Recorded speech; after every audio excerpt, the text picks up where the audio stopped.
66 में इंदिरा जी के समय में जब गोलियां चलवा दी थी गौ सेवकों पे, वो ठोकतंत्र नहीं था क्या? जी, वो क्या था? हाँ, तो उस पर अगर आप चर्चा करना चाहते तो मैं व्यापक रूप से उस मैं प्रेम शुक्ला जी आपके पास आ रहा हूं, मैं आपके पास आ रहा हूं। उस पर पूरे व्यापक रूप से उस पर चर्चा करने के लिए तैयार हूं। प्रतीक जी, आप तैयार हैं? टायर जला जला कर लोगों प्रतीक को जी, मारा गया था दिल्ली की आप ये किसानों का सब्जेक्ट छोड़ करके बड़ा पेड़ गिरता है धरती हिलती है ये कहकर इसको लेजिटिमाइज कर दिया था, उस पर पार्लियामेंट का सब्जेक्ट मैं आ रहा छोड़ करके मैं आ रहा हूं शुभम, मैं आ रहा हूं। उनकी धर्मपत्नी कांग्रेस के अध्यक्ष हैं, उनके बेटे कई बार के अध्यक्ष हैं, सारी पार्टी वही चला रहे हैं। शिवम करके बेतुके मुद्दे ला करके आपकी शिवम को डाइवर्ट नहीं होने दूंगा। ऑफ कोर्स शिवम, आपकी डिबेट को डाइवर्ट करना चाहते हैं। बिल्कुल नहीं डाइवर्ट नहीं होगी, बिल्कुल। मैं Prem Shukla ji will answer, Prem Shukla will answer, Prem Shukla को लाएंगे। जी प्रेम शुक्ला जी। अब मुझे लगता है धैर्य से आदरणीय सप्रा जी धैर्य से मेरी बात सुनेंगे। इन्होंने कहा कि सिलेक्ट कमेटी के समय जो है सामने जो है वो बिल जाना चाहिए था और बिल पर जो है चर्चा होनी चाहिए थी सिलेक्ट कमेटी में, फिर बिल आना चाहिए था। आपकी जानकारी के लिए सापरा जी बता दें कि 1989 के पहले सिलेक्ट कमेटी के पास कोई बिल जाता ही नहीं था। इसका मतलब था कि पंडित जवाहरलाल नेहरू हिटलरवादी थे, श्रीमती इंदिरा गांधी हिटलरवादी थी, श्रीमान राजीव गांधी हिटलरवादी थे, श्रीमान विश्वनाथ प्रताप सिंह की जब मिलीजुली सरकार केंद्र में आई और जब अकेली कोई पार्टी किसी भी बिल को, आप फिर बीच में बोल रहे हैं, फिर बीच में बोल रहे हैं प्रतीक जी, आप अगर सिलेक्ट कमेटी में गलत तरीका है, तो आपका कुछ मैं इनको सही। प्रतीक जी, मैं आपकी बहस छोड़ के चले जाऊंगा। बोलिए। या तो मैं चिल्लाऊं सबके बीच में, आप ये कहें, या तो अब मैं चिल्लाऊं बीच में।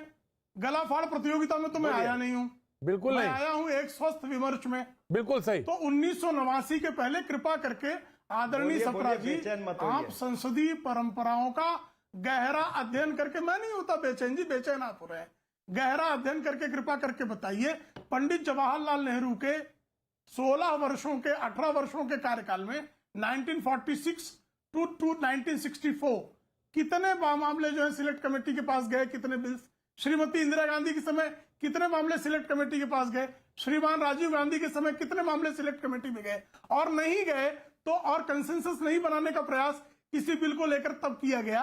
इसका अर्थ वो सब हिटलरवादी थे क्या? Right sir. चरण सिंह साहब, मैं आता हूं आपके पास, लेकिन डिबेट आगे खोलता। समाजवादी पार्टी के प्रवक्ता सुनील यादव जी हमारे साथ मौजूद हैं। सुनील जी, ये कहा जा रहा है कि किसान तो उठ जाते, लेकिन आप लोगों का जो परोक्ष अपरोक्ष रूप से जो समर्थन हासिल है और ये चाहते हैं कि राजनीति ये जो आगे है बढ़ती रहे, सुलगता रहा ये मसला, जिससे कि चुनाव जो है उत्तर प्रदेश का वो किसी तरह से पक्ष में किया जाए या उसको कहीं ना कहीं ये कहने का मौका मिले, हाँ भाई हाँ, विपक्ष की उपस्थिति मौजूद है। सुनील यादव जी। देखिए प्रतीक जी, बात हो रही है किसान की और लोकतंत्र की। तो लोकतंत्र तो अपने देश में है, क्योंकि हम आप अगर बात कर रहे हैं टीवी डिबेट पर, एक दूसरे के सवालों को ले रहे हैं, जवाब दे रहे हैं, यही लोकतंत्र है। हाँ, ये सच है कि कुछ लोग लोकतंत्र को कमजोर करना चाहते हैं। जो अड़ियल रवैये के लोग हैं कि आप 8 बजे आते हो, राष्ट्र के नाम भाषण करते हो और कह देते हो कि तीनों काले कानून आ गए। आप आते हैं, आप कह देते हैं कि देश में नोटबंदी हो गई। तो आखिर आपको 1 साल बाद 700 कुछ किसान जब शहीद हो गए तो आपको देश से माफी मांगनी पड़ी। यही लोकतंत्र की ताकत है। और ये प्रधानमंत्री जी का बड़प्पन है कि कम से कम 1 साल में जागे, लेकिन जागे। 1 साल में उनको महसूस हुआ। अब रुक जाइए, बीच में मत बोलिए। हम अरे बीच में मत। देखिए ऐसा है ना कि मुझे अपनी बात रखने दीजिए। सेवकों को सरयू में फेंक दिया मार के, आप कह रहे हैं कि माफी नहीं मांगनी। मोदी जी को मांगनी चाहिए ना। शर्म आई और मोदी जी को एहसास हुआ कि हमारा अड़ियल रवैया नहीं चलेगा, बताइए ना। और उनको महसूस हुआ लोकतंत्र की ताकत। उनको महसूस हुआ कि उत्तर प्रदेश में जब सफाया हो जाएगा, समाजवादी पार्टी को कौन मांगेगा है, तो 24 में कुर्सी नहीं बचा पाएंगे। क्योंकि प्रधानमंत्री जी ने कहा था नोटबंदी के समय कि हमें चौराहे पे खड़े कर देना, और जो बात उन्होंने कही थी वो मैं आज आपकी डिबेट में नहीं कह सकता, क्योंकि वो हमारे भी मान सम्मान है, हम भी उनका सम्मान करते हैं, हमारे देश के प्रधानमंत्री हैं, हम उन्हें चौराहे पे नहीं खड़ा कर सकते। चौराहे पे अगर कोई खड़ा करेगा तो लोकतंत्र खड़ा करेगा, चौराहे पे अगर कोई नहीं खड़ा तो करेगा मैं तो यही सिर्फ आपसे किसान इतना पूछ रहा हूँ, और एक चीज बताइए ना, अगर आपको देश की माफी ही जनता मंगवानी करेगी। है तो श्री आपको अगर माफी ही मंगवानी है तो मुलायम सिंह यादव जी से माफी क्यों नहीं मंगवाई जानी चाहिए? भाई इस देश में अगर किसी ने कभी भी सरकार में रहते हुए लोगों को मारा है, काटा है, तो क्या उनसे माफी नहीं होनी चाहिए? क्या उनके बेटे से नहीं होनी चाहिए? एक साल में कितने किसान शहीद हुए? नहीं तो संख्या बताइए ना, मालूम है उनसे आपको? माफी नहीं होनी चाहिए?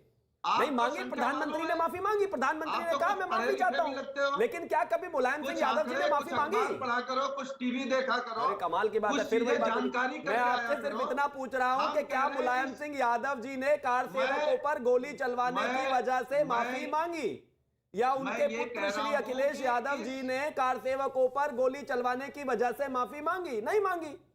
मैं कह रहा हूं केवल आप इतने आंकड़े दे दीजिए कि आपके अड़ियल कमाल रवैये की से बात है। देश की आप सुनिए, मुझसे आप शिवम, शिवम, आप शिवम। मत करिए। 1995 से पहले एनसीआरबी किसानों की आत्महत्या और नॉर्मल आत्महत्याओं को काउंट नहीं करता था। 1995 के बाद से इस देश में 60,272 किसानों ने आत्महत्या करी है। उसकी तो जिम्मेदारी कोई लेता ही नहीं, वो इसलिए क्योंकि 66 के बाद से वन बाय वन, आज तक वन बाय वन, नहीं हुआ। One by one, one by one, माफी पर आइए ना, आप ये कहाँ वन बाय चले वन, गए? वन बाय वन, अब नेताजी से माफी की तो बात वन बाय करें। वन। शिवम, शिवम, इनसे कहिए, हाँ जी, इनसे कहिए, ये जो भी भारतीय जनता पार्टी के प्रवक्ता दो बैठे हैं, इनसे कहिए कुछ तैयारी के साथ आया करें, आंकड़े के साथ आया करें, थोड़ी मानवता रखें और माफी। देखें इस देश का अन्नदाता आपको माफ नहीं करने वाला है। उत्तर प्रदेश में आप कुछ भी कर लें, नहीं तो महाराष्ट्र, मैं महाराष्ट्र से आनंद दुबे, मैं आपको आसान give you time, I will give you time, I will give you time. सफाई होगी कि आपको मालूम नहीं मैं चलेगा टाइम कि दे रहा हूं, मैं दे रहा हूं, आपकी मैं दे जमीन रहा हूं, मैं of course I will give you time, of course. Anand Dubey हमारे साथ बैठे हैं, मौजूद हैं। आनंद दुबे, मैं आपको डिबेट में शरीक करता हूं। माफी की बात हो रही है, लोगों ने कहा तो माफी तो आपको भी मांग लेनी चाहिए, आप क्यों नहीं माफी मांगी? किसानों की सबसे ज्यादा मौतें तो महाराष्ट्र से आती हैं, तो माफी तो आपको भी मांग लेनी चाहिए, तो आपने क्यों नहीं माफी मांगी अभी तक? प्रतीक जी, आपको और आपके सभी दर्शकों को सादर प्रणाम। एक बहुत ही प्यारी पंक्ति है कि टूटे तन से कोई खड़ा नहीं होता और छोटे मन से कोई बड़ा नहीं होता।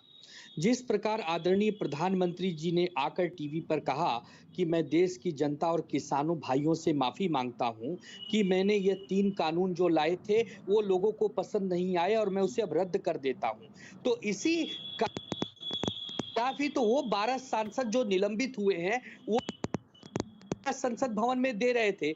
जब वो कानून ही रद्द हो गया तो वो 12 सांसदों की बेचारों की क्या ऐसी गलती थी कि आप सके वो अपने क्षेत्र से मुद्दों को लेकर इंतजार करते हैं कि जब संसद का सत्र चलेगा तो हम अपने जनता की, अपने देश की समस्या वहां रखेंगे। के लिए उनको कितना बड़ा अन्याय किया। 20 लाख लोगों का प्रतिनिधि होता है और पूरे देश में कहीं भी काम कर सकता है, मतलब आपने करोड़ों लोगों का नुकसान कर दिया। आनंद आपका ऑडियो डिस्टर्ब कर रहा है, आनंद आपका ऑडियो डिस्टर्ब कर रहा है, प्लीज उसको करेक्ट करिए। जी, मैं शिवम त्यागी आपको रिस्पॉन्ड करने को देता हूं। जी शिवम, मैं सिर्फ इतना कहना चाहता हूं कि महाविनाशकारी अघाड़ी करे तो चमत्कार, और भारतीय जनता पार्टी या प्रेम जी करे तो भ्रष्टाचार, ऐसे कैसे हो सकता है? 4 अप्रैल 2021 को आपने 12 विधायकों को असेंबली से 1 साल के लिए बाहर कर दिया था। उसका क्या वीडियो एविडेंस है आपके पास? बताइए। कोई एक वीडियो एविडेंस नहीं था, बावजूद उसके किया और आपने उस पर आकर क्लैरिफिकेशन दी। आज उसी बात पर जब आपके सांसदों पर कार्रवाई हो रही है, वीडियो देखिए। आप एक चीज बताइए, आप 20 लाख लोगों के प्रतिनिधि हैं, तो क्या एक महिला सुरक्षा कर्मी का गला घोट देंगे क्या? ये आपको राइट मिलता है क्या? आपको वोट लेकर यहां जीतकर यहां जनता के लिए काम करने के लिए भेजा है, संसद में बैठकर महिलाओं का गला दबाने के लिए नहीं भेजा है। और दूसरी बात, बिल वापस हो गए तो इसका मतलब जो उन्होंने गलती की है वापस हो गई। कमाल की बात है, ये कहां का तर्क हुआ? बिल्कुल नहीं। चरण सिंह सापरा साहब,